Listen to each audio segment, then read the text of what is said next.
Hello student, आज के class में मैं आपको व्यावसायिक परिवेश के कुछ प्रमुख आयाम बता रही हूँ, जिसमें पहला है आर्थिक परिवेश, फिर उसी प्रकार से राजनैतिक परिवेश, सामाजिक परिवेश, कानूनी परिवेश, टेक्नोलॉजी परिवेश, जनसंख्या परिवेश, सांस्कृतिक परिवेश और भौतिक परिवेश। एनवायरनमेंट मतलब एक ऐसा वातावरण जहाँ पर रहकर मानव कार्य करता है। पहला है आर्थिक परिवेश। आर्थिक परिवेश मतलब उन महत्वपूर्ण आर्थिक विशेषताओं, घटकों और शक्तियों से है जिनमें व्यावसायिक उपक्रम संचालित होता है। मानव धन कमाने के उद्देश्य से ही आर्थिक क्रियाएं करता है, तो वे समस्त घटक और शक्तियां जो व्यावसायिक उपक्रम को संचालित करती है वो है आपका आर्थिक परिवेश। इसके बाद दूसरा जो आपका है वो है सामाजिक परिवेश। वास्तव में व्यवसाय एक सामाजिक संस्था है, अतः सामाजिक परिवेश से भी जो व्यवसाय है वो प्रभावित होता है। साथ ही व्यवसाय एक सामाजिक संस्था है, अतः सामाजिक परिवेश से भी ये प्रभावित होता है और साथ ही साथ सामाजिक परिवेश को प्रभावित करता भी है।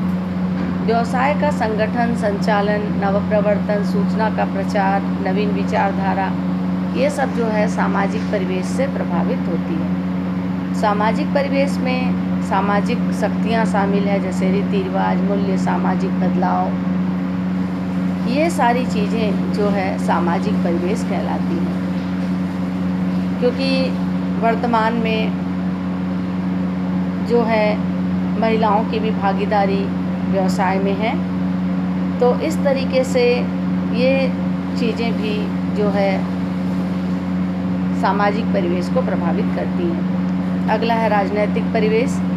राजनैतिक परिवेश का आशय राजनैतिक प्रणाली की उन प्रमुख विशेषताओं से है जिनमें एक व्यावसायिक उपक्रम संचालित होता है, जैसे संवैधानिक ढांचा, हमारे देश का नियम कानून, राजनैतिक स्थिरता, राजनैतिक प्रणाली, सरकार की नीतियाँ, ये सब जो है राजनैतिक परिवेश के अंतर्गत आती हैं। उसी प्रकार से कानूनी परिवेश। कानूनी परिवेश मतलब देश में निर्मित कानून की वो विशेषताएं जो कि व्यवसाय को प्रत्यक्ष या अप्रत्यक्ष तरीके से प्रभावित करती है, क्योंकि कानूनी व्यवस्था के अंतर्गत ही हम जो है अपने व्यवसाय का संचालन करते हैं, तो कानून के नियमों का हमको पालन करना ही पड़ता है, चाहे वो ट्रेडमार्क एक्ट अधिनियम हो, माप तौल प्रमाप अधिनियम हो, कारखाना अधिनियम हो, या औद्योगिक विवाद अधिनियम या कंपनी अधिनियम हो। उसी प्रकार से आपका अगला है भौतिक परिवेश।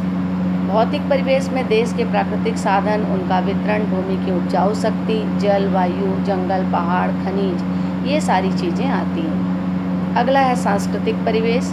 सांस्कृतिक परिवेश मतलब हम जो समाज में रहते हैं वहाँ पे विभिन्न प्रकार की संस्कृति है।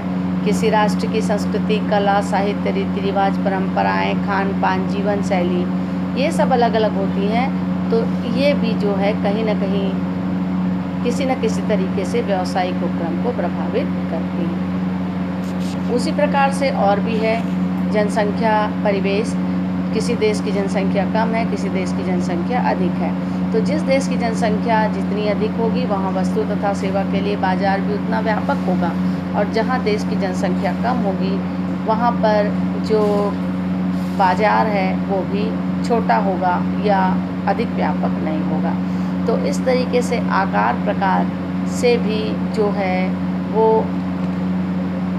जनसंख्या का जो परिवेश मतलब जो जनसंख्या होती है, जहाँ कहीं कम जनसंख्या और कहीं अधिक जनसंख्या, इसके कारण व्यापार जो है वहाँ का छोटा या बड़ा हो सकता है। उसी प्रकार से अंतर्राष्ट्रीय परिवेश, इंटरनेशनल एनवायरमेंटल। कुछ व्यवसाय ऐसे होते हैं जो कि विश्व के सभी देशों में फैले होते हैं आयात निर्यात के माध्यम से, तो ये जो आयात और निर्यात व्यापार हैं, इससे संबंधित उद्योगों पर भी हमारे अंतर्राष्ट्रीय जो परिवेश है उसका काफ़ी प्रभाव पड़ता है।